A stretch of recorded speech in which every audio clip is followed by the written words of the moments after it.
ధన్యవాదాలు మిత్రులారా. ఈరోజు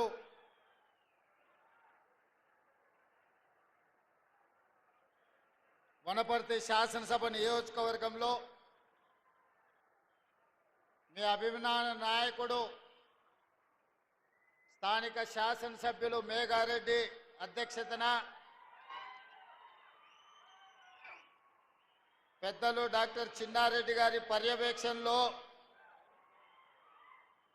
వనపర్తి శాసనసభ నియోజకవర్గ అభివృద్ధి కోసం దాదాపుగా 1000 కోట్ల రూపాయలతోని ఈరోజు పనులు ప్రారంభించుకోవడానికి నాతో పాటు ముఖ్య అతిథులుగా ఆర్థిక మరియు విద్యుత్ శాఖ మంత్రివర్యులు పెద్దలు మల్లు భట్టి విక్రమార్క గారు, అదేవిధంగా జిల్లా మంత్రివర్యులు పెద్దలు జూపల్లి కృష్ణారావు గారు, మీ అభిమాన నాయకురాలు మా సోదరిమణి మంత్రివర్యులు సీతక్క గారు,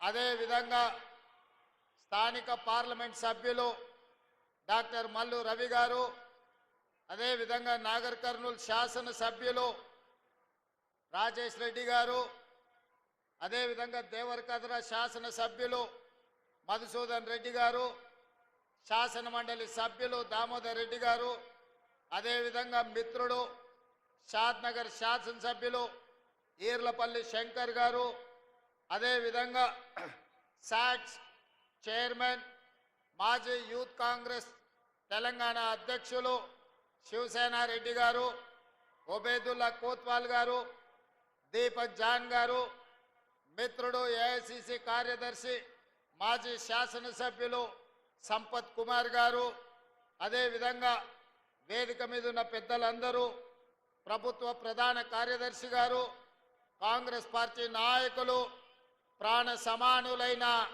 వనపర్తి ప్రజలందరికీ కూడా మనస్ఫూర్తిగా ధన్యవాదాలు, కృతజ్ఞతలు తెలియజేస్తున్నా. మరీ ముఖ్యంగా వేలాది మంది మా ఆడబిడ్డలు వచ్చి మా తమ్ముడు వచ్చిండు, మా తమ్ముని చూడాలి, ఆశీర్వదించాలని వచ్చి కూర్చొని గంటల కొద్దీ ఇక్కడ నిరీక్షించినందుకు మా ఆడబిడ్డలకు, మా సోదరిమణులకు అందరికీ కూడా మనస్ఫూర్తిగా నేను ధన్యవాదాలు తెలియజేస్తున్నా.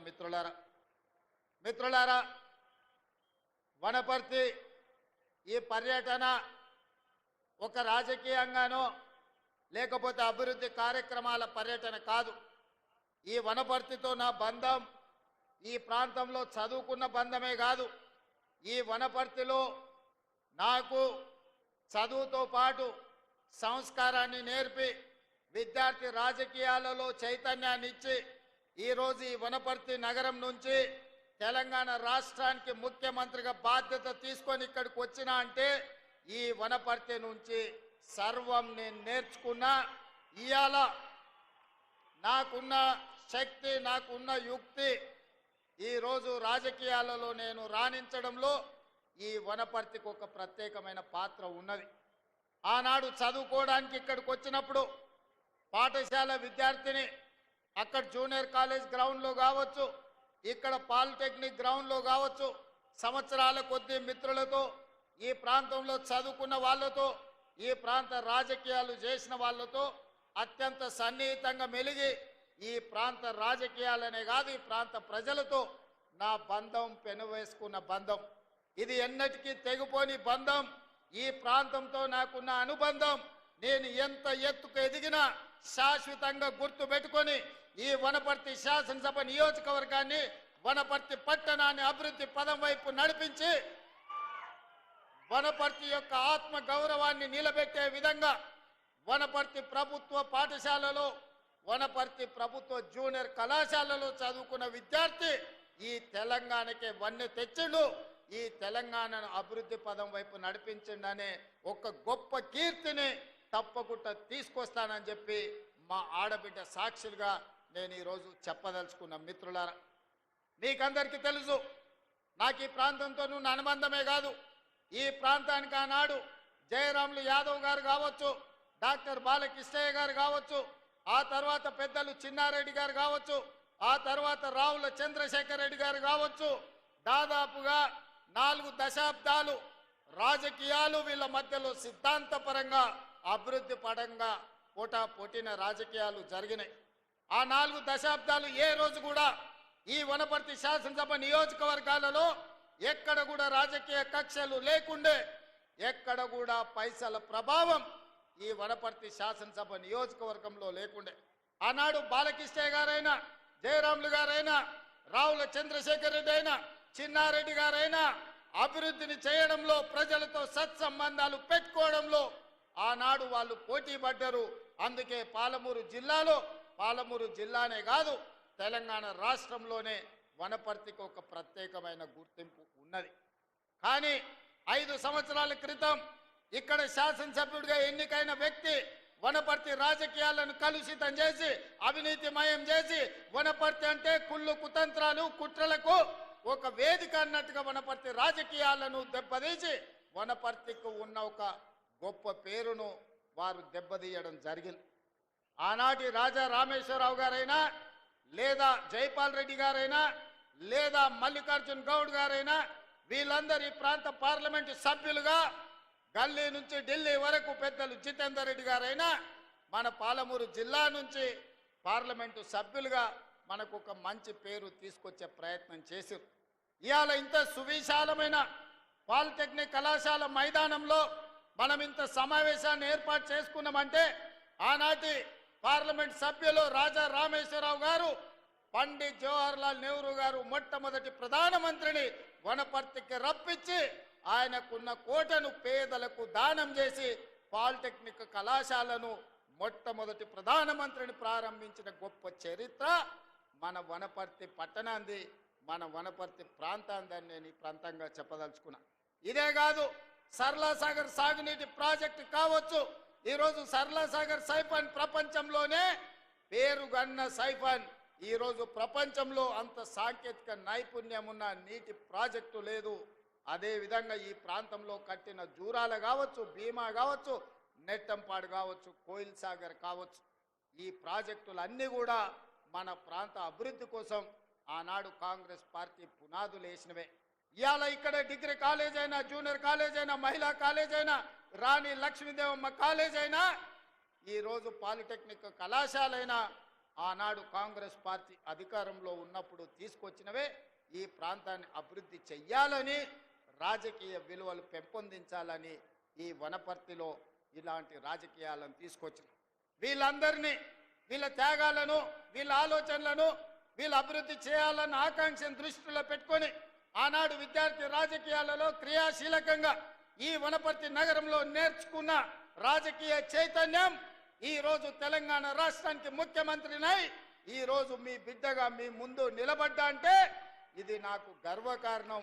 నిజంగా నాకు చాలా సంతోషాన్ని ఇచ్చే సందర్భం. అందుకే ఇవాళ మిత్రులారా, నాతోటి చదువుకున్న వాళ్ళనే కాదు, నేను ఎక్కడ ఎవరి ఇంట్లో ఉండి పాఠశాలకు పోయినో, కళాశాలకు పోయినో ఆ కుటుంబంతో ఉన్న అనుబంధాన్ని ఇవాళ కుటుంబం దగ్గరికి వెళ్ళి నేను కలిసి రావడం జరిగింది. ఆనాడు నాతోని చదువుకున్న వాళ్ళు, నాతోని క్రీడలలో పాల్గొన్న వాళ్ళు, నాతోని విద్యార్థి రాజకీయాలలో పనిచేసిన వాళ్ళందరినీ కూడా ఇవాళ వనపర్తిలో ఆత్మీయ సమ్మేళనాన్ని ఏర్పాటు చేసి వాళ్ళందరినీ కలుసుకోవడం జరిగింది. ఇంకా కొంతమంది మిత్రులు రాలేదు, వాళ్ళందరినీ కూడా తొందరలోనే కలుసుకుంటానని చెప్పి నేను ఈ సందర్భంగా తెలియజేయదలుచుకున్నా. ఇవాళ ఈ వనపర్తిలో దాదాపుగా మా మిత్రుడు బట్టి విక్రమార్క గారి సహకారంతో మా ఎమ్మెల్యే గారు, మా ఎంపీ గారు పట్టుబట్టి 1000 కోట్ల రూపాయలతో ఈరోజు ప్రాజెక్టులను, అభివృద్ధి పనులను ప్రారంభించుకోవడమే కాదు, మా స్వయం సహాయక సంఘాలు, మా ఆడబిడ్డలకు ఈరోజు మా సీతక్క, మా చీఫ్ సెక్రటరీ గారు దాదాపుగా సంఘాలకు 1000 కోట్ల రూపాయల నిధులను ఇవాళ ఆడబిడ్డల అభివృద్ధి కోసం విడుదల ఈ వనపర్తి నగరం నుంచే మనం చేసుకోవడం జరిగింది. ఇదే కాదు, ఈరోజు చిన్నారెడ్డి గారు కాసిం నగర్ ఎత్తిపోతల పథకాన్ని వారు అడగడం జరిగింది. తిరుమలాపాలెం వాళ్ళ సొంత ఊరు కాసిం నగర్, ఈ ప్రాంతంలో 4000 ఎకరాలకు నీళ్లు రావాలంటే కాసిం నగర్ ఎత్తిపోతల పథకం ఇస్తే బాగుంటుంది అని పెద్దలు చిన్నారెడ్డి గారు అడగడమే కాదు, ఆ ప్రాజెక్టుకు మాధవరెడ్డి గారు, డాక్టర్ మాధవరెడ్డి గారు పేరు పెట్టాలని. ఆనాడు ఎవరు ఉస్మానియా, ఆనాడు ఎవరు నిమ్స్ ఆసుపత్రికి పోయినా మన వనపర్తే కాదు, మన మహబూబ్ నగర్ జిల్లా నుంచి ఎవరు వెళ్ళినా వాళ్లకు ప్రత్యేకమైన వైద్యాన్ని చేయించి ఒక్క రూపాయి కూడా ఖర్చు లేకుండా డాక్టర్ జిల్లెళ్ల మాధవరెడ్డి గారు బ్రతికున్నంత కాలం ఆఖరి శ్వాస వరకు వారి ప్రాంత పేదలకు వైద్య సేవలను అందించండు, వారికి సహకారం అందించండు.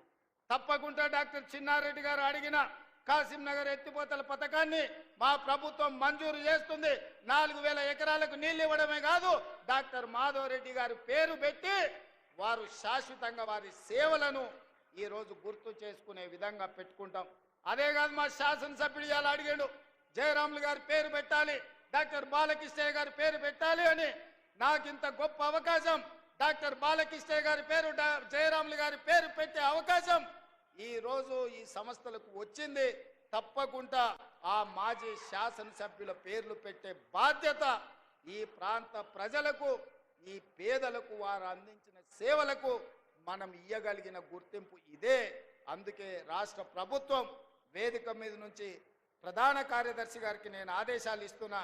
మాజీ శాసనసభ్యులు బాలకృష్ణయ్య గారి పేరు, మాజీ శాసనసభ్యులు జయరాములు గారి పేరు, అదేవిధంగా డాక్టర్ చిన్నారెడ్డి గారి పేర్లను ఈ ప్రాజెక్టులకు పెట్టడానికి అవసరమైన చర్యలు చేపట్టండి అని చెప్పి నేను చీఫ్ సెక్రటరీ గారికి ఆదేశాలు ఇస్తున్నా. మిత్రులారా, ఇవాళ ఆలోచన చేయండి. 2014 నుంచి దాదాపుగా 2024 వరకు చంద్రశేఖరరావు గారు 10 సంవత్సరాలు తెలంగాణ రాష్ట్రానికి ముఖ్యమంత్రిగా ఉన్నాడు. హరీష్ రావు గారు మంత్రిగా ఉన్నారు, తారక రామారావు గారు మంత్రిగా ఉన్నారు, నరేంద్ర మోడీ గారు దేశంలో ప్రధానమంత్రిగా ఇవాళకి 12 సంవత్సరాలు అయ్యింది. నేను అడుగుతున్న ఈడికొచ్చిన మిత్రులను, ఈడికొచ్చిన వాళ్ళని కాదు, ఈ సమావేశాన్ని చూస్తున్న వాళ్ళను, బీఆర్ఎస్ బీజేపీ వాళ్ళను కూడా గుండెల మీద చెయ్యి పెట్టుకొని ప్రశాంతంగా ఆలోచన చేసి మీ మనస్సాక్షిని అడగండి. తెలంగాణ రాష్ట్రంలో ప్రజాపాలన ఇందిరమ్మ ప్రభుత్వం ఏర్పడ్డ తర్వాత 25,50,000 మంది రైతులకు 21,000 కోట్ల రూపాయలు మొదటి సంవత్సరంలోనే రుణమాఫీ జరిగిందా లేదా? మీ గుండెను అడగండి, మీ మనసును అడగండి. ఇవాళ ఆ రైతులను బయటికి వచ్చి మాట్లాడమని నేను అడుగుతున్నా. ఇవాళ మనసు లేనోళ్ళు, మనసాక్షి లేనోళ్ళు, బీఆర్ఎస్ వాళ్ళు, బీజేపీ వాళ్ళు ఒక్కటై ఏకమై రైతులను ఆగం చెయ్యాలన్న ఆలోచనతో మాట్లాడుతున్నా. నేను అదేవిధంగా మా రైతాంగాన్ని, మా సోదరిమణులను, మా ఆడబిడ్డలను అడుగుతున్నా. ఆనాడు రైతు భరోసా పథకం చంద్రశేఖరరావు గారు ఎన్నికల పేరు మీద ఎగనామం పెట్టిపోతే ప్రభుత్వం ఏర్పడ్డ మొదటి 3 నెలల్లోనే డిసెంబర్ 7 నాడు ప్రభుత్వాన్ని ఏర్పాటు చేసిన మేము, మా మిత్రుడు బట్టి విక్రమార్క గారు మార్చి లోపలనే 7,625 కోట్ల రూపాయలు రైతు భరోసా పైసలు మీ ఖాతాలలో వేసినమా లేదా? మీరు వెళ్ళి మీ బ్యాంకుల్లో చూసుకోండి. 7,625 కోట్ల రూపాయలకు ఒక పైసా తగ్గినా మీరు మమ్మల్ని నమ్మకండి. ఒకవేళ వేసింది నిజమైతే ఆ తోడు దొంగలు చెబుతున్న అబద్ధాలను తిప్పికొట్టమని తెలంగాణ రైతాంగాన్ని నేను అడుగుతున్నా. ఇవాళ తెలంగాణ రైతాంగాన్ని ఎర్ర ఎండలు మండుతున్నాయి, విద్యుత్ వినియోగం పెరిగింది. ఇవాళ 16,000 మెగావాట్ల పైన ఈరోజు విద్యుత్తు అవసరం పడుతున్నది. కానీ ఒక్క గంట అయినా ఎక్కడైనా విద్యుత్ కోతలు విధించినమా? ఇవాళ 24 గంటల వ్యవసాయ విద్యుత్తు రైతులకు ఉచితంగా అందించడమే కాదు, ఆనాడు ఇవ్వండి, ఈనాడు పేదోళ్లకు 50 లక్షల కుటుంబాలకు మా ఆడబిడ్డలు చెప్పాలి, మా అక్కలు చెప్పాలి, మీరెవరైనా ఇంటి బిల్లు కడుతుండ్రా? 200 యూనిట్ల వరకు ఒక్క పైసా లేకుండా మా ఆడబిడ్డలకు ఇంటి కరెంటుకు బిల్లు కట్టకుండా మాఫీ చేసింది నిజం కాదా? మా అక్కల్ని నేను అడుగుతున్నా, మీరు ఒక్కసారి ఆలోచన చెయ్యండి. ఇంటి బిల్లు గట్టక 15 నెలలు అయింది కదా. బట్టి గారు ఒక్క రూపాయనన్న మిమ్మల్ని అడిగినరా? మీ 50 లక్షల పేదోళ్ళ కుటుంబాలకు ఇవాళ 200 యూనిట్లు మేము ఇవ్వడం లేదా? ఇది నిజం కాదా అని చెప్పి మా ఆడబిడ్డలను అడుగుతున్నా. ఇదే కాదు, ఆనాడు 12 నూరులుండే సిలిండర్ ఈనాడు 50 లక్షల పేదవాళ్ళ కుటుంబాలకు 500 రూపాయలకే మీకు సిలిండర్ ఇస్తున్న మాట నిజం కాదా? వంట వండుతున్నా, ఇల్లును నడుపుతున్న మా ఆడబిడ్డలారా, మీ మనస్సాక్షిని అడగండి.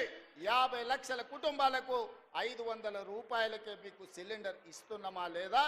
మేము సిలిండర్ మా ఆడబిడ్డలకు ఇచ్చిన మాట నిజమైతే బీఆర్ఎస్ బీజేపీలను సలాకి కాల్చి వాత పెట్టుండ్రి.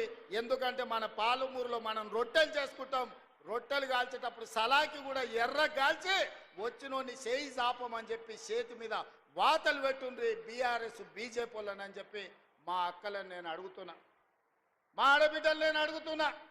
ఇవాళ అక్క ఆనాడు అమ్మగారింటికి పోవాలన్నా ఆలయానికి పోయి అమ్మవారిని దర్శించుకోవాలన్నా ఇంటి ఆయన బస్సు కిరాయిస్తే పోయినట్టు లేకపోతే లేనట్టు. నేను అడుగుతున్నా మా అక్కల్ని, అమ్మ ఇంటి ఆయన పనిపోతే మీరు బస్సు ఎక్కి అమ్మగారింటికి పోతే ఒక్క పైసాన్ని అడుగుతుర్రా ఎవరైనా?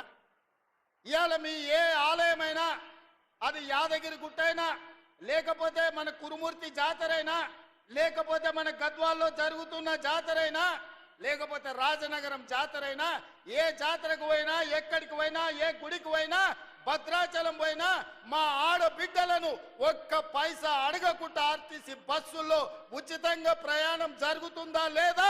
ఉచిత బస్సు ప్రయాణం చేసిన మా ఆడబిడ్డలు ఇక్కడ ఉంటే మీరందరూ చెయ్యెత్తి ఒక్క పైసా లేకుండా మేము బస్సులో ప్రయాణం చేసినామని మీరు ఆ బీఆర్ఎస్ బీజేపీలకు గుణపాఠం చెప్పండి. 150 కోట్ల మంది ఆడబిడ్డలు ఈ 15 నెలల్లో బస్సులో ఉచితంగా ఒక్క పైసా ఖర్చు పెట్టకుండా ప్రయాణం చేసిన మాట వాస్తవం కాదా? దీనికి మా బట్టి విక్రమార్క గారు 4500 కోట్ల రూపాయలు ఆర్టీసీకి ఇచ్చిన మాట నిజం కాదా? ఇదే కాదు, మా ఆడబిడ్డల స్వయం సహాయక సంఘాలు, ఆనాడు పివి నరసింహారావు గారు మొదలుపెట్టిన సంఘాలు చంద్రశేఖరరావు వచ్చినప్పుడు గ్రహణం పట్టినాయి. సూర్యగ్రహణం చంద్రగ్రహణం బట్టి ఎట్లా కనిపించుకుంటా పోతాయో ఈ చంద్రగ్రహణం బట్టి మా సంఘాలను, మా ఆడబిడ్డలను నిర్వీర్యం చేసిన మాట నిజం కాదా? సున్నా వడ్డీ కానీ, పావులా వడ్డీ కానీ, మీ బ్యాంకు లింకేజ్ కానీ ఆనాడు చంద్రశేఖరరావు ఎప్పుడన్నా ఇచ్చిండా? మరి ఇవాళ నేను, మా సీతక్క, మా బట్టి గారు 1000 కోట్ల రూపాయలు సంఘాలకు ఇచ్చి మీ లింకేజీలు ఇచ్చి ఇవాళ మిమ్మల్ని అభివృద్ధి పదం వైపు నడిపిస్తున్న మాట నిజం కాదా? ఇవాళ 1000 కోట్ల రూపాయలు ఈ వనపర్తి సాక్షిగా మా ఆడబిడ్డలకి ఇచ్చిన మాట నిజం కాదా? ఎవరన్నా అబద్ధం చెప్పచ్చు, ఇంటాయన సాయంత్రం వేస్తే మర్చిపోవచ్చు, కానీ మా అక్కలు మర్చిపోతారా, మా ఆడబిడ్డలు మర్చిపోతారా అని నేను అడుగుతున్నా. ఇవాళ మా అక్కలకు, మా సంఘాలు నిర్వీర్యం అవుతుంటే మా అధికారులను, మా సీతక్కను పెట్టి సమీక్షించి ఇవాళ రాష్ట్రంలో 67 లక్షల మంది ఆడబిడ్డలను సంఘాలలో సభ్యులను చేసి రేపటి దినం 1 కోటి మందిని సంఘాలలో సభ్యులుగా చేసి మా ఆడబిడ్డల్ని కోటీశ్వరులను చేయాలని రోజుకు 24 గంటలు నేను కష్టపడుతుంటే బీఆర్ఎస్ వాడు, బీజేపీ వాడు వచ్చి బండలు తీసుకొని కొడుతురు. మా ఆడబిడ్డలు నిలదొక్కుంటే, ఆడబిడ్డలు ఆశీర్వదిస్తే రాబోయే 15-20 ఏళ్ళు రేవంత్ రెడ్డి ముఖ్యమంత్రిగా కాంగ్రెస్ పార్టీ అధికారంలో ఉంటే మా బతుకు బస్టాండ్ అవుతుంది, వనపర్తి బస్టాండ్లో బిచ్చం ఎత్తుకొని బతకాల్సి వస్తుందని బీఆర్ఎస్ వాళ్ళు, బీజేపీ వాళ్ళు అబద్ధాలు చెప్తున్నారు. అందుకే ఇవాళ మా అక్కల్ని అడుగుతున్నా, మీ సంఘాలను ఆదుకునే బాధ్యత నాది కాదా? మీ సంఘాలకు హైదరాబాదు హైటెక్ సిటీ పక్కన పెద్ద పెద్ద ఐటీ కంపెనీలు ఉన్న దగ్గర, 100 కోట్ల ఎకరాలు ఉన్న దగ్గర, 100 కోట్ల విలువైన భూమి 3.5 ఎకరాలు మీ సంఘాలకు హైటెక్ సిటీ శిల్పారామం పక్కన 150 షాప్స్ పెట్టుకొని మీ ఉత్పత్తులను ప్రపంచానికి అమ్ముకునే విధంగా బిల్ గేట్స్, బిల్ క్లింటన్ ఎవరు వచ్చినా మీ సంఘాల నైపుణ్యం చూసే విధంగా శిల్పారామం పక్కన మీకు 3.5 ఎకరాలు నేను ఇయ్యలేదా? నిజం కాదా? మా ఆడబిడ్డలు నేను అడుగుతున్నా. ఎన్నడైనా మీరు ఊహించరా? విప్రో, ఇన్ఫోసిస్, మైక్రోసాఫ్ట్ లాంటి పెద్ద పెద్ద ప్రపంచ దిగ్గజాలైన పరిశ్రమల పక్కన 3.5 ఎకరాలు మా బిడ్డలకు ఇచ్చి మా ఆడబిడ్డలు ఆత్మగౌరవంతో అదాని అంబానీలతో పోటీ పడే విధంగా మీకాడ 3.5 ఎకరాలు ఇచ్చి 150 షాపులు పెట్టి మీరు చేసే ఉత్పత్తులను ప్రపంచానికి ఎగుమతి చేసే విధంగా అనుమతి ఇవ్వలేదా అని మా ఆడబిడ్డలను అడుగుతున్నా. అంతెందుకు, ఒకనాడు సోలారు విద్యుత్ అంటే అదాని అంబానీలు పెట్టుబడులు అన్నారు. నేను ఇవాళ మా బట్టి విక్రమార్క గారి సహకారంతో సోలారు విద్యుత్ అదాని అంబానీలు కాదు, మా ఆడబిడ్డలు కూడా ఉత్పత్తి చేస్తారని 1000 మెగావాట్ల ప్రాజెక్టులు మా ఆడబిడ్డలతో ఒప్పందం చేసి మిమ్మల్ని పారిశ్రామికవేత్తలుగా మార్చిన మాట నిజం కాదా? ఒకవేళ నిజం అయితే బీఆర్ఎస్, బీజేపీలకు బుద్ధి చెప్పండి అని నేను అడుగుతున్నా. అంతెందుకు, ఆర్టీసీ బస్సులు పెద్ద పెద్ద కంపెనీలు కిరాయికి పెట్టుకునేది. కానీ ఇవాళ ఈ ఆర్టీసీ బస్సులు 1000 బస్సులు మా ఆడబిడ్డలు కొని ఆర్టీసీకి కిరాయికి పెట్టి 1000 బస్సుల యజమానులను మా ఆడబిడ్డల్ని చేసిన మాట నిజం కాదా? ఇవాళ 1000 బస్సుల యజమానులుగా మారిన మీరు పెట్టిన బస్సుల్లో, మీరు కొన్న బస్సుల్లో మీ ఆడబిడ్డలు, మీ పిల్లలు చదువుకోవడానికి ఉచితంగా వెళ్తుంటే ఇవాళ మీకు గౌరవం పెరిగిందా తగ్గిందా? ఆనాడు కేసీఆర్ ఉన్నప్పుడు ఇంటాయన మందు దాగొచ్చి కొడుతున్నప్పుడు ఎట్లుండే, ఇవాళ మీ సోదరుడు రేవంత్ రెడ్డి వచ్చిన తర్వాత మీ వ్యాపారాలు పెరిగిన తర్వాత మీ గౌరవం పెరిగిందా లేదా ఒక్కసారి ఆలోచన చేయండి అని మా అక్కల్ని అడుగుతున్నా. ఇవాళ నేను ఒకనాడు పాఠశాలల్లో బట్టలు కుట్టాలంటే చంద్రశేఖరరావు పెద్ద పెద్ద కంపెనీలకు ఇచ్చి కమిషన్లు మెక్కిండు. ఇవాళ ప్రభుత్వ పాఠశాలల్లో, హాస్టళ్లలో ఆడపిల్లలకు, మగపిల్లలకు 1,30,00,000 జతలు బట్టలు, ప్రతి జతకు 75 రూపాయలు కుట్టుగూళ్ళు ఇచ్చి ఈరోజు మీకు 10,000 మిషన్లు మైనారిటీ కార్పొరేషన్ ద్వారా ఇచ్చి ఈరోజు పాఠశాల పిల్లలు మొదటి రోజే బట్టలు కుట్టించే వ్యాపారం మీకు నేను ఇచ్చినా లేదా? ఇవాళ మా అక్కల్ని ఆలోచన చేయమని నేను అడుగుతున్నా. ఇవాళ పాఠశాలల నిర్వహణ, అమ్మ ఆదర్శ పాఠశాల పేరు మీద పాఠశాలలు మీ పేదోళ్ళ పిల్లలు, మీ పిల్లలు ఏ పాఠశాలలు అయితే చదువుతున్నారో ఆ పాఠశాలలు నిర్వహించే బాధ్యత మా ఆడబిడ్డలకు అమ్మ ఆదర్శ పాఠశాల ఇచ్చింది నిజం కాదా అని మా ఆడబిడ్డలు నేను అడుగుతున్నా. ఈరోజు మా ఆడబిడ్డల్ని శక్తివంతులు చేసి మా ఆడబిడ్డల చేతుల్లో నగదు ఉంటే, గలగలలాడుతుంటే కుటుంబం బాగుపడుతుంది, పిల్లలు చదువుకుంటారు, ఇంటి గౌరవం పెరుగుద్దని ఇవాళ నిర్ణయం తీసుకున్న మాట నిజం కాదా? ఇవాళ 4,50,000 ఇందిరమ్మ ఇండ్లు ప్రతి ఇంటికి 5 లక్షల రూపాయలు ఉచితంగా ఇచ్చి 4,50,000 ఇండ్లు ఆడబిడ్డల పేరు మీదనే మంజూరు చేసి ఇంటి యజమానులుగా మిమ్మల్ని చేస్తున్న మాట నిజం కాదా? పనులను మన నారాయణపేటలో మనం ప్రారంభించుకోలేదా? ఒక్క సంవత్సరం తిరిగే లోపల ఒక్క ఆడబిడ్డల కోసమే ఇన్ని చేస్తే విద్యార్థులకు, నిరుద్యోగ యువకులు మీరు గుండె మీద చేయి పెట్టుకొని ఆలోచన చేయండి. ఆనాడు తెలంగాణ ఉద్యమంలో క్రియాశీలకంగా పోరాటం చేసిన మీరు విద్యార్థి వీరులారా, అమరులైనరు, నిరుద్యోగులైనరు, ఉద్యమకారులైనరు, ఉవ్వెత్తున తెలంగాణ ఉద్యమం చేసింది. 10 ఏళ్ళు ఒక్క ఉద్యోగమైన చంద్రశేఖరరావు ఇచ్చిండా? వాళ్ళ ఇంట్లో ఉద్యోగాలు ఇచ్చుకున్నాడు. ఆయన ముఖ్యమంత్రి అయిండు, అల్లుడు మంత్రి అయిండు, కొడుకు మంత్రి అయిండు, బిడ్డ ఎంపీ అయింది, ఓడిపోతే ఎమ్మెల్సీ అయింది, సడ్డకుని కొడుకుని రాజ్యసభ చేసుకున్నాడు, ఆయన చుట్టాలను మంత్రులను చేసుకున్నాడు. మనకేం ఒరగబెట్టిండు తల్లి? కానీ అదే ఇందిరమ్మ రాజ్యం వచ్చిన తర్వాత ప్రజాపాలనలో మొదటి సంవత్సరం నిరుద్యోగ యువకులకు ప్రభుత్వ ఉద్యోగాలు 55,163 ఉద్యోగాలు భారతదేశంలోనే స్వతంత్రం వచ్చినప్పటి నుంచి ఈనాటి వరకు ఒక్క సంవత్సరంలో 55,000 ఉద్యోగాలు ఇచ్చిన ప్రభుత్వం ఏదైనా ఉందంటే మీ తమ్ముడి ప్రభుత్వం, మీ అమ్మ ఇందిరమ్మ ప్రభుత్వం తప్ప గత పాలకులు చేసింది కాదు. ఇది నిజం కాదా? ఈరోజు నేను అడుగుతున్నా, టీచర్లుగా నియామకమైన వాళ్ళని, టీచర్లుగా ఉన్న వాళ్ళని మీకు 22,000 మందికి ప్రమోషన్లు ఇచ్చి 35,000 మందిని బదిలీ చేసి 20 ఏళ్ళ మీ సమస్యను తీర్చింది మేము కాదా? ఇన్ని పనులు సంవత్సరం లోపల చేస్తే అప్పుడే చంద్రశేఖరరావు, తారక రామారావు, హరీష్ రావు, కవితారావు ఇక నువ్వు దిగుతావా లేదా అని జోలె భుజాలను కేసుకొని బయలుదేరు. ఏందా మీ కడుపు నొప్పి? 10 ఏళ్ళు మీరే ఏలిండ్రు కదా, 10 ఏళ్ళు మీరే పచ్చగున్నారు, పండిందంతా మీరే మేసిండ్రు, పచ్చగున్న కాడ మేసిండ్రు, వెచ్చగున్న కాడ వండుకురు ఫామ్ హౌస్లల్లా. మా పేదోళ్ళ గురించి ఆలోచన చేసిరా? మా పాలమూరుకు నీళ్లు తెచ్చిరా అని నేను అడుగుతున్నా. 10 ఏళ్లలో మీరు ప్రాజెక్టులు కడితే మా పాలమూరు ఎందుకు ఎడారి అవుతుంది? మా ఆడబిడ్డలు వలసలు ఎందుకు పోతారు? ఇయాలటి కూడా కొత్తకోట దగ్గరనో, దేవరకద్ర దగ్గరనో, పెద్దమందడి దగ్గరనో జంటలుగా మేస్త్రీల దగ్గర, గుంపు మేస్త్రీల దగ్గర పైసలు తీసుకొని పిల్లల్ని ఇంటి దగ్గర వదిలి వలస పోతుంటే మా కష్టం గురించి ఎన్నడైనా ఆలోచన చేసిన వా చంద్రశేఖరరావు అని నేను అడుగుతున్నా. ఎన్నడైనా మా వలసలు, మా కష్టాలు, మా తట్ట పని, మా పార పని, మా మట్టి పని, మా రక్తాన్ని చెమటగా మార్చి ఈ దేశంలో ప్రతి ప్రాజెక్టు మేం కట్టినాం. బాక్రానంగల్ నుంచి నాగార్జున సాగర్ వరకు, శ్రీశైలం నుంచి శ్రీరామ్ సాగర్ వరకు మా చెమట లేకుండా, మా రక్తం దార బొయ్యకుండా కట్టిన ప్రాజెక్ట్ ఏదైనా ఉందా అని చంద్రశేఖరరావు నేను అడుగుతున్నా. మరి ఇవాళ నేను అడుగుతున్నా, 10 ఏళ్ళు 2 లక్షల కోట్లు సాగునీటి ప్రాజెక్టుల మీద ఖర్చు పెట్టిన నువ్వు మా పాలమూరు ఎందుకు పూర్తి చేయలేదు? మా కల్వకుర్తిని ఎందుకు పడావు పెట్టినవు? మా భీమా నెట్టెంపాడు కోయిల్ సాగర్ మా సంపద కొట్లాడిన తుమ్మిళ్ళ ప్రాజెక్ట్ ఎక్కడికి పోయింది? ఆర్డిఎస్ ప్రాజెక్టు ఎందుకు ఎండిపోయిందని నేను అడుగుతున్నా. ఇవాళ మా ప్రాజెక్టులు నువ్వు ఎండబెట్టబట్టి ఆనాడు నువ్వు ఎస్ఎల్బీసీ మేము మొదలుపెట్టి 32 కిలోమీటర్లు పూర్తి చేస్తే 10 కిలోమీటర్లలో 2 కిలోమీటర్లు వేసి పడావు పెట్టే 10 ఏళ్ళు పడావు ఉన్న ఎస్ఎల్బీసీ పనులు ఆగిపోవడం వల్ల ఇవాళ కుప్పగూలి 8 మంది ప్రాణాలు పోయినాయి. ఈ పాపం నీది కాదా చంద్రశేఖరరావు? ఈ పాపాల భైరవుడివి నువ్వు కాదా? మా ప్రాణాలను మా ఆస్తులను కొల్లగొట్టి ఇవాళ రాయలసీమకు నీళ్లు తరలించకపోతుంటే గుడ్లప్పగిచ్చి చూస్తున్నావు కదా. రాయలసీమకు నీళ్లు తరలించడానికి కారణం నువ్వు కాదా?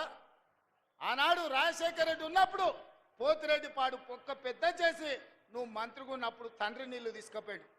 ఇవాళ కొడుకు ముఖ్యమంత్రి అయినాక ప్రగతి భవన్లో పిలిచి పంచపక్ష ప్రమాణాలు పెట్టి రాయలసీమ ఎత్తిపోతల పథకానికి పునాదులేసింది నువ్వు కాదా? ఆలోచన కర్త కర్మ క్రియ రాయలసీమ లిఫ్ట్ చంద్రశేఖరరావు వేసిన పునాది రాయి. అంతెందుకు మిత్రులారా, నేను గుర్తు చేయదలుచుకుని ఇక్కడున్న మా యువకులకు, రాయలసీమ పోయిండు, రోజమ్మ ఇంటికి పోయిండు, రొయ్యల పులుసు తిన్నాడు. ఏమన్నాడయా? రొయ్యల పులుసు తిని రాయలసీమను రతనాల సీమ చేస్తాన్న సన్నాసోడేవాడని నేను అడుగుతున్నా. రోజమ్మ పెట్టిన రొయ్యల పులుసు తింటేనే రాయలసీమను రతనాల సీమ చేయాలన్న చంద్రశేఖరరావు మా పాలమూరు కరీంనగర్ నుంచి వలస వచ్చిన నిన్ను హక్కున పెట్టుకొని గుండెల్లో పెట్టుకొని భుజాల మీద మోసి పార్లమెంటు సభ్యుడిగా ఢిల్లీకి పంపిస్తే ఇవాళ తెలంగాణ రాష్ట్రానికి ముఖ్యమంత్రి అయినవు. మరి మాకు ఎంత చేయాలో నువ్వు? ఇవాళ నిన్ను ఎంపీగా గెలిపించినందుకు నీ చర్మం వచ్చి మా పాలమూరు బిడ్డలకు చెప్పులు కుట్టించినా కూడా అది తక్కువనే అవుతుంది. నువ్వు పాలమూరు ద్రోహివి. కృష్ణానది జలాలు ఈ రోజు ఆంధ్రప్రదేశ్ రాయలసీమ కొల్లగొట్టకపోతుందంటే 100% దుర్మార్గుడివి నువ్వు. ఈ రోజు 811 టీఎంసీల్లో 512 టీఎంసీలు ఆంధ్రకు తీసుకుపోయినని సంతకం పెట్టిన దుర్మార్గుడివి.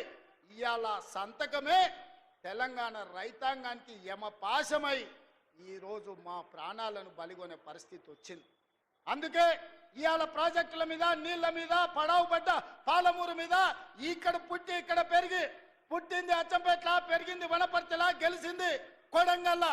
ఈ పాలమూరు రుణం తీర్చుకోనికనే తెలంగాణ ముఖ్యమంత్రినైనా మా నారాయణపేట కొడంగల్ మక్తల్ ప్రాజెక్టు ప్రారంభిస్తే కేసులేసి అడ్డుకోవాలనే ప్రయత్నం చేస్తున్నావు. ఎస్ఎల్బీసీని పడావు పెడితే పని చేయాలంటే అడ్డం వచ్చి పండుకుంటున్నావు. ఇవాళ మా పాలమూరును పడావు పెట్టిందే నువ్వు చంద్రశేఖరరావు. నిన్ను నమ్మినందుకు మమ్మల్ని నట్టేట ముంచినవు. వెనకటికి పెద్దలు చెప్పినట్టు నమ్మి నానబోస్తే పుచ్చి బుర్రెలేనని ఇవాళ చంద్రశేఖరరావు నమ్ముకున్నందుకు పాలమూరు జిల్లా ఎడారిగా మారింది. అందుకే మిత్రులారా, ఇవాళ మీరు ఒక్కసారి ఆలోచన చేయండి. 10 సంవత్సరాలు చంద్రశేఖరరావు ప్రభుత్వం, బీఆర్ఎస్ ప్రభుత్వమే ఉన్నది కదా. మీరందరు కలిసి మేఘారెడ్డి, నన్ను, మల్లురవిని, బట్టి విక్రమార్క గారిని, మధుసూదన్ రెడ్డిని, రాజేష్ను, శంకర్ను ఆశీర్వదించి 5 ఏళ్ల కోసం అధికారం ఇస్తే ఏడాది కాకముందే మమ్మల్ని దిగిపోమంటారు. ఇది న్యాయమా? ఒక్కసారి ఆలోచన చేయండి. 10 ఏళ్ళు మీరే కదా దోసుకున్నది, 10 ఏళ్ళు పాలించింది మీరే కదా, 10 ఏళ్ళు ఏలుకున్నది మీరే, దోసుకున్నది మీరే, 10 ఏళ్ళు అధికారాన్ని అనుభవించింది మీరే. ఒక పాలమూరు రైతు బిడ్డ నల్లమల్ల ప్రాంతం నుంచి తెలంగాణకు ముఖ్యమంత్రి అయితే చూసి ఓర్వలేరా? మీరు, మీ కొడుకులు, మీ మనవళ్ళు మీరు ఏలనిక్క పుడితే మేమేమో ఇవాళ బిచ్చమెత్తుకోవడానికి పుట్టినమా అని నేను అడుగుతున్నా. మీలాక మేము చదువుకోలేదా? మీలాక మాకు తెలివితేటలు లేవా? మీలాక మేము పరిపాలన చేయలేమా? మా పాలమూరులకు శక్తి లేదా? ఈ దేశమే కాదు ఈ ప్రపంచాన్ని నడిపించగలిగిన శక్తి నా సోదరులకు, నా సోదరిమణులకు ఉంది.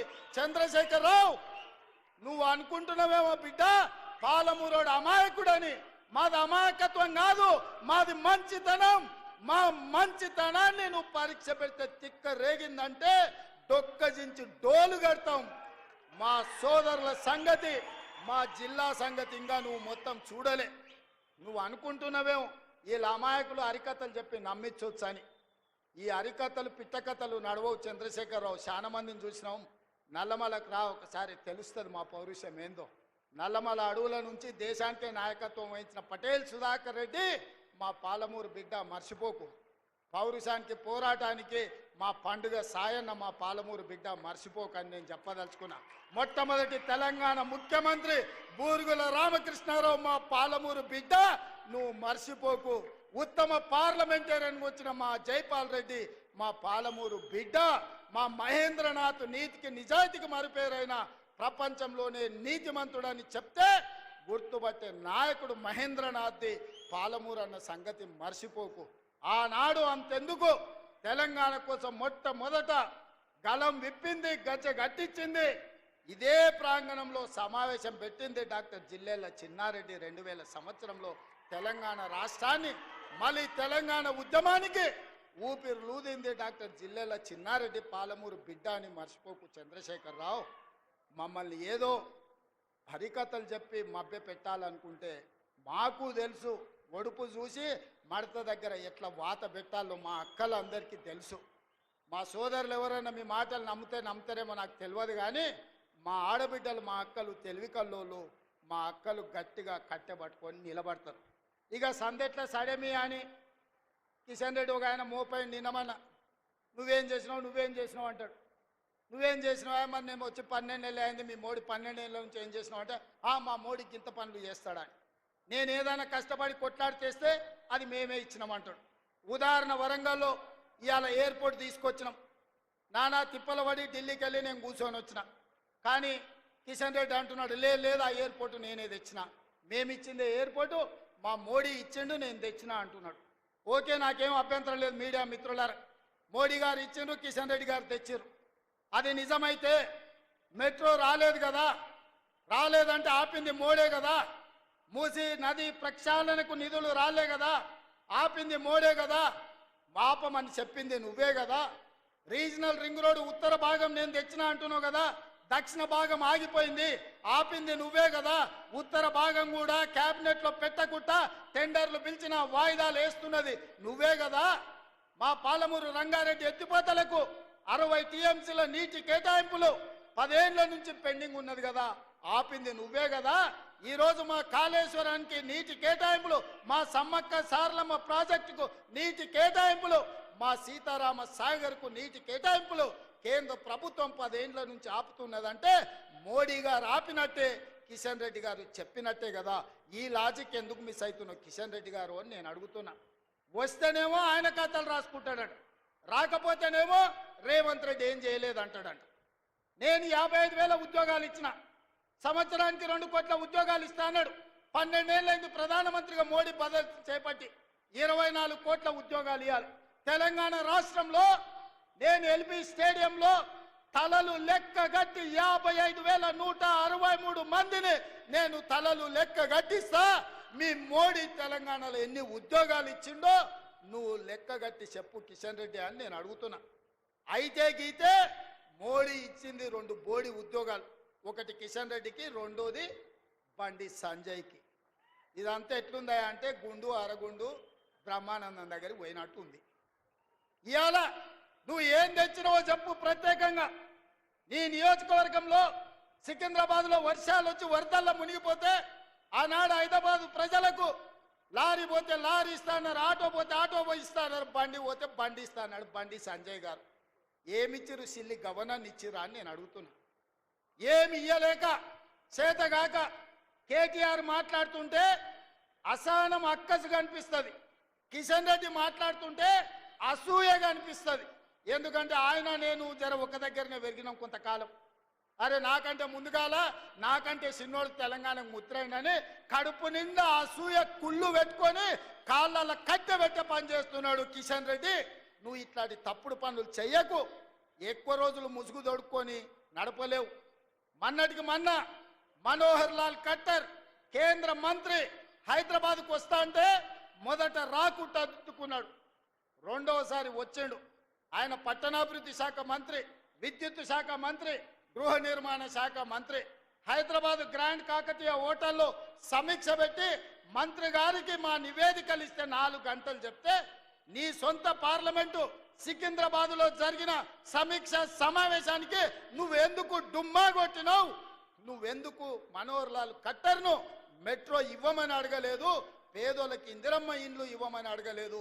ఇవాళ విద్యుత్తులో ఆర్థిక సహాయాన్ని ఇవ్వమని ఎందుకు చెప్పలేదు కిషన్ రెడ్డి గారు? దీన్ని బట్టి నీ కుళ్ళేందో నీ అసూయేందో కళ్ళకు కనిపిస్తలేదా అని నేను అడుగుతున్నా.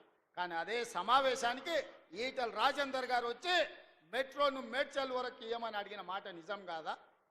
హైదరాబాద్కు మంత్రి వస్తే తెలంగాణ అభివృద్ధి కోసం సమీక్ష చేస్తే 10 సార్లు నేను నీ చుట్టూ తిరిగి మా అధికారులందరినీ ఇంటికి పంపించి నివేదికలు ఇస్తే మంత్రి వచ్చినప్పుడు నువ్వు రావా? ఏం పని చేస్తున్నావే కిషన్ రెడ్డి? హైదరాబాద్కు ఢిల్లీలోనే మంత్రి వస్తాడు కానీ ఈడ గల్లీలున్న నువ్వు సమీక్షకు రావా? ఇది నీ బుద్ధి, నీ దుర్బుద్ధి తెలంగాణ సమాజానికి అర్థమైతలేదా? ఇంత కుళ్ళెందుకు కిషన్ రెడ్డి నీకు? కడుపు నిండా కుళ్ళు పెట్టుకున్నాడు బాగుపడ్డోనే ఉన్నాను చూసినావా కిషన్ రెడ్డి ఎప్పుడన్నా? కుళ్ళుతోనే కృషించిపోతారు. నీకు నిజంగా చిత్తశుద్ధి ఉంటే 10 తారీఖు నుంచి పార్లమెంటు రాబోతుంది. తొందరలోనే మా బట్టి విక్రమార్క గారు తెలంగాణ నుంచి ఉన్న పార్లమెంటు సభ్యులను రాజకీయాలకు అతీతంగా 17 మంది లోక్సభ సభ్యులను 7 మంది రాజ్యసభ సభ్యులను ఇంక్లూడింగ్ కిషన్ రెడ్డి అండ్ బండి సంజయ్ని సచివాలయంలో సమీక్ష పెట్టండి.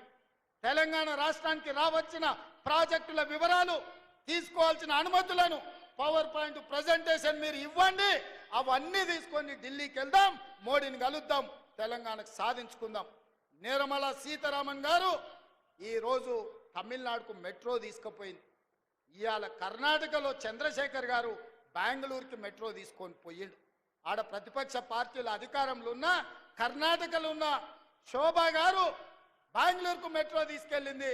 నిర్మల సీతారామన్ గారు వాళ్ళ సొంత రాష్ట్రం తమిళనాడుకు మెట్రో తీసుకెళ్ళారు. మరి నీ సొంత రాష్ట్రానికి ఎందుకు మెట్రో ఎందుకు మీరు తీసుకొస్తలేరు కిషన్ రెడ్డి అని నేను అడుగుతున్నా. ఇంత దుర్మార్గం, ఇంత కుళ్ళు నీ దగ్గర పెట్టుకొని నువ్వు మమ్మల్ని తిట్టి మమ్మల్ని బెదిరియాలనుకుంటున్నాడు. బెదిరిస్తే తెలంగాణకు రైలు వస్తుందా కిషన్ రెడ్డి?